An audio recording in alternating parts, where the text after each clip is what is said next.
So my next topic is the top 11 uh, action films in my collection that just you can watch, turn your brain off type of thing. Before I get into that, I got another shout out to make. Don't I always? Just been listening to Gray 1951, and cool stuff. If you watch TCM, like the Turner Classic Movies type the deal, his videos are informative and comes off like I'm thinking Robert Osborne type of thing. So really cool stuff there. I'm just finding like a lot of great people, right up from Falgar to Gray 1951, Film Game Junkies, like so many. Oh my god. Anyway, more shoutouts than I can imagine. One of these days I'm just going to do another shoutout video and just get everybody in just one fell swoop, but I'm getting people chunks at a time right now. Anyway, top 11 action films in my collection for just turning your brain off and having fun. So, you don't expect a lot of big ones in here. Like I just did a sci-fi fantasy one. You probably wonder why. How come Wizard of Oz never made it on there?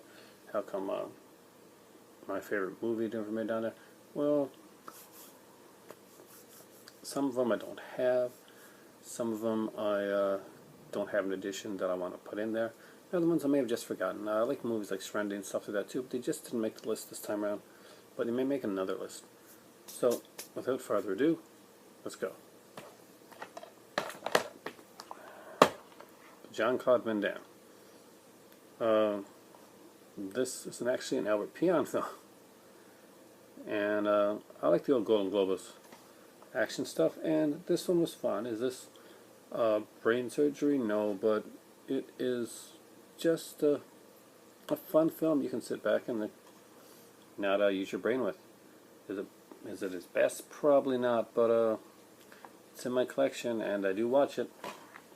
Cyborg. Next up is a more mainstream one, and that would be one of the action movies to end all action movies, and a throwback to the 80s. They brought all these guys back together to do a movie, and then they brought them back together to do a sequel to this movie, and now they're doing a third one. Expendables. Expendables was way better than I expected it to be.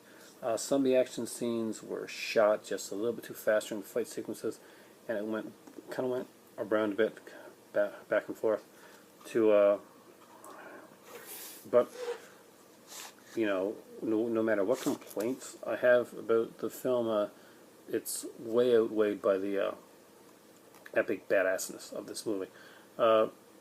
Really cool. Dolph Lundgren for me steals the show, and seriously, Expendables, I'm guessing this is in probably almost everybody's collection, because it was just one of those cool, fun, badass movies. You know, the next one up, and Sherlock Holmes.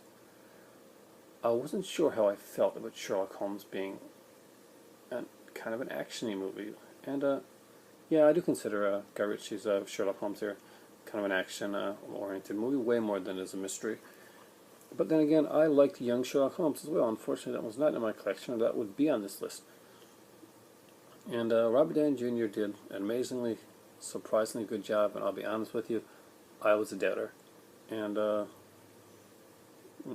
love the films. I like the TV series Sherlock much better, but still, for a fun action ride, 2 hours, Sherlock Holmes is good. Next up is one that I'm sure is not going to be on anybody else's list but mine, and it's kind of a prison movie with Stallone and one of my favorite Canadian actors, Donald Sutherland, and that would be Lock Up. It is just a damn good movie. I have always been a fan of this film, and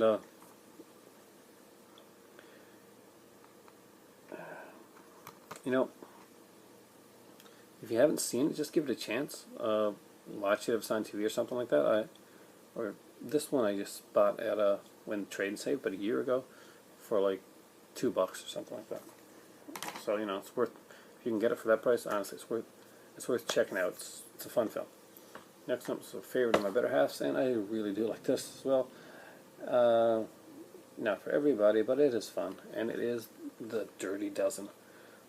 Lee Marvin, oh man, Ernest Borgnine, Charles Bronson, Jim Brown, John Cassavetes, Richard Jekyll, George Kennedy. The list goes on and on. Ralph Meeker, Clint Walker, Robert Webber, Telly Savalas. Such a cool movie. If you want to have a fun, cool last war movie, it's going to be The Dirty Dozen. It's the one that belongs on the list, and it's just a lot of fun. There was a TV sequel to it, and it is on this, by the way. If you, it's worth checking out. It's not the greatest, but it's fun that they do offer you the TV movie, no matter how bad it was, as the extra feature on the Blu-ray version. Next up is one that you probably wonder why wasn't in my science fiction list. Because I like it for its action, and it is full of action, and that is The Road Warrior. Fun Mad Max film. George Miller did a great job in direction on this film here. Yes, this probably could have fit into my sci-fi fantasy category, but I'm picking it for the action because you want to sit back and see cars racing and fighting and shooting and just Mel Gibson at his peak. Watch Road Warrior. Next up is one that I think didn't get the respect it deserved when it came out. It's based on a comic book, and this is the only one based on a comic book on here, because I left out stuff like Batman and Superman and stuff like that, because I didn't want to go that right with this list.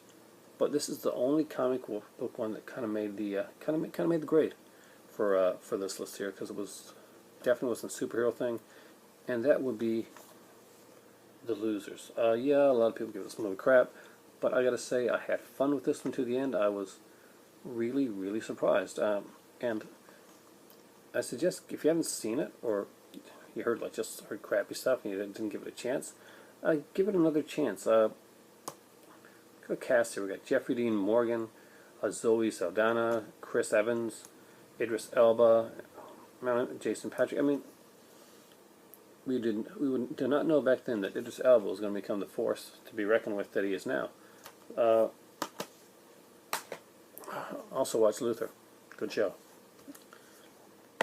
Next up is probably my favorite Western of all time, and it's just cool, and that is The Magnificent Seven. I love The Magnificent Seven. It's one of those movies that when it's on TV I will sit back and watch it, and I'll pretty much stick through it no matter what. You just get those movies that give you kind of a comfort feeling. Magnificent Seven is that for me. It's one of those cool movies where all the good guys are extremely, extremely cool, and replicated muchly. And of course, we all know that it came from Akira Kurosawa film. But you know what? I don't have Seven Samurai in my collection, unfortunately, so that can't be on my list, or any Akira Kurosawa film. I'm ashamed to say. I want to grab some Criterion ones, hopefully at the next Barnes & Noble sale in November. Crossing fingers that's still going to be in November. Next up is so bloody that I almost could put this on a horror list as well. But out of all of them, aside from the first one, this is my favorite one in this series. Rambo. It is chock full of action. It doesn't stop. He is vicious in this movie. It got back to the way I wanted it to be. It was more John Rambo from First Blood in this than it was Super Rambo from Part 3. It was kind of a combination 1 and 2. And I just really enjoyed the way this one went. The bad guys are despicable. The good guys are walking the line. And that's the way that it should be in something like this. This is a really good film, and I'm ashamed to say that when this first came out, I didn't go to the theater and see it. I wish I had, but I didn't do it. But I basically blind bought this, because I didn't expect it to be any good after Rambo 3, and decided to give it a chance one night. I mean, I was at Blockbuster. This was on sale, and I wish I'd seen it in theater.